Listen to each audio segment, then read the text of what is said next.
Good morning, welcome back on number system.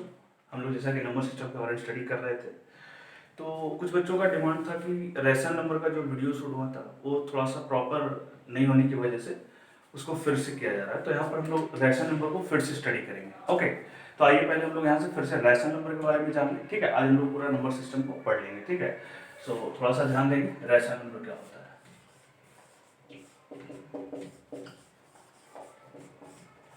Rational number, ठीक है, जैसा कि आप लोग डेफिनेशन पढ़ चुके हैं। ठीक है, कि जहाँ हम लोग लिखते हैं a number which is in the form of p upon q where q is not equal to 0, p and q belongs to integer। आप यही जानते हैं ओके कि एक वैसा नंबर जो p अपॉन q के फॉर्म में हो, लेकिन नीचे q फॉर्म, q मतलब हमारे डिनोमिनेटर टर्म, वो 0 के बराबर नहीं होना चाहिए। ठीक है, अगर कोई इस स्टेटमेंट को फॉलो करता है, इस नियम को अगर फॉलो करता है, तो हम लोग बोलेंगे कि वो सारे के सारे नंबर्स रैशनल्स के अंदर में आते हैं। जैसे एग्जांपल हम लोग लेंगे, ठीक है, 5/7, 9/4, 2/3, 86। ये जो भी हम लोग नंबर यहाँ पर एग्जांपल में लिए हैं, हम लोग क्या देख रहे हैं, ऊपर भी एक नंबर है, नीचे भी एक नंबर है, ऊपर भी एक नंबर है, नीचे भी एक नंबर है, मतलब एक p के फॉर्म में, एक q के फॉर्म में, सब इंटीजर है। ठीक है, लेकिन यहाँ जितने भी सारे एग्जांपल्स लिए हैं, वो सारे एग्जांपल्स में हम देख रहे हैं कि जो हमारा डिनोमिनेटर पार्ट है, ठीक है, वहाँ डिनोमिनेटर पार्ट में जीरो नहीं है।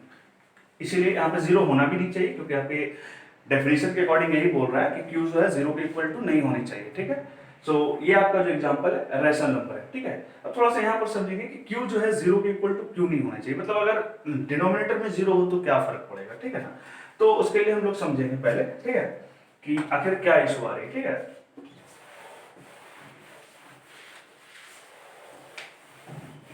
जैसे इसके लिए हम लोग एक दो एग्जांपल लेके समझते हैं। सपोज दैट अगर मैं बोलूं, ठीक है, 0 × 7 आप बोलेंगे 0, 7 × 0 आप बोलेंगे 0। ठीक है, 7 डिवाइड बाई 0 एक इसका आंसर चाहिए हमें, और एक 7 डिवाइड बाई 7। ठीक है, अगर मान लीजिए 4 क्वेश्चन है, ठीक है, तो इसके बारे में हम लोग जनरली जानेंगे कि इसका आंसर क्या होगा। ठीक है, कभी कभी बच्चे यहाँ पर बोलते हैं 7 डिवाइड बाई 0, इसका भी आंसर 0 बोलते हैं, और 0 डिवाइड बाई 7 इसका भी आंसर 0 बोलते हैं। आज हम लोग चेक करेंगे कि रियली में कौन सा आंसर सही है और कितने परसेंट तक वो सही है। आज हम उसका प्रूफमेंट भी देखेंगे। सपोज दैट हम एक एग्जांपल लेते हैं, ठीक है, 25/5, ठीक है, एक लिया मैं 16/8, एक लिया मैं 30/6। ओके, सो अगर हम लोग यहाँ पर आंसर जाने, तो आप लोग जानते हैं कि इसका आंसर 5 है, इसका आंसर 2 है, इसका आंसर आपका 5 है। ठीक है, तो अगर आपको ये आंसर है तो आप कैसे समझेंगे कि ये आंसर हमारा सही है। ठीक है, ये तो आपको पता है कि 25/5 आप 5 टाइम्स में डिवाइड कर देंगे। ठीक है, बट एक्चुअली ये सही है या नहीं, इसको जांचने के लिए हम लोग क्या करते हैं, एक नियम हम लोग पढ़े थे कि LHS = RHS होनी चाहिए। ठीक है, LHS = RHS।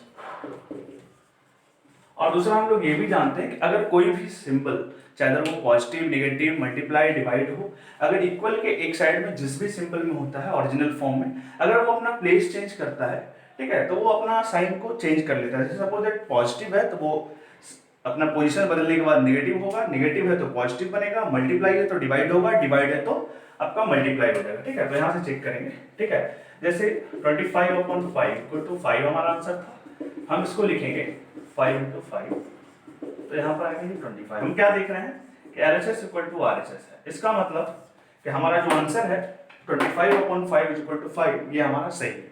इसको भी चेक करेंगे, अगर हम यहाँ से चेक कर सकते हैं तो आपका 2 × 8, तो यहाँ पर 16 = 16, इसका मतलब ये भी आंसर हमारा सही है। आप चाहें तो यहाँ भी चेक कर सकेंगे, 30 = 6/5, 30 = 30।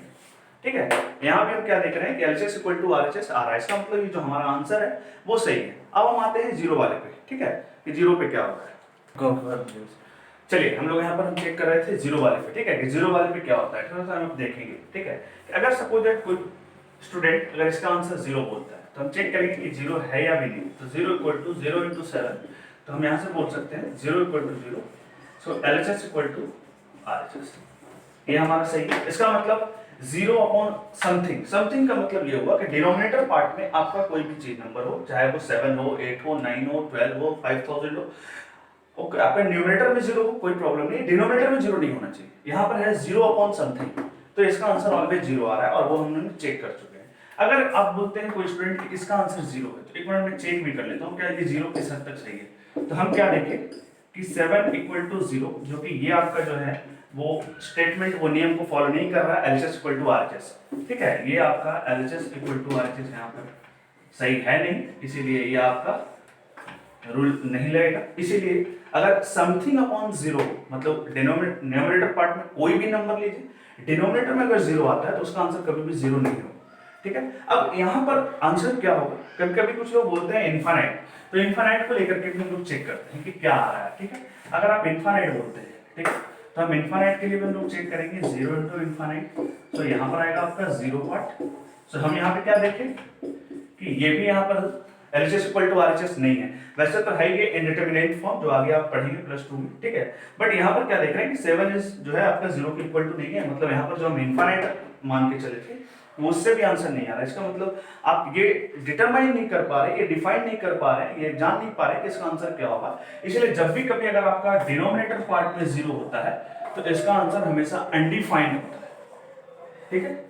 तो हम लोग यहाँ से क्या देखें, यहाँ से हम लोग ये देखें कि जब भी कभी अगर ऊपर में 0, समथिंग अपॉन 0, मतलब ऊपर में कोई भी नंबर हो, तो इसका आंसर आपका होता है अनडिफाइंड, या आप बोल सकते हैं नॉट डिफाइंड।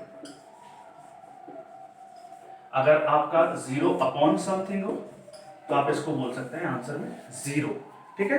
अब यहां से हम लोग देखेंगे, ठीक है, कि आगे इरेशनल नंबर्स में ये हुआ, इसके आप डेफिनेशन समझ गए हैं, ठीक है। अब यहां से हम लोग इरेशनल वाले पार्ट पे आते हैं। अगर आप यहां तक समझ में आ गया तो आप इसको कॉपी करेंगे, हम लोग आगे इरेशनल पार्ट में देखेंगे। Okay, thank you.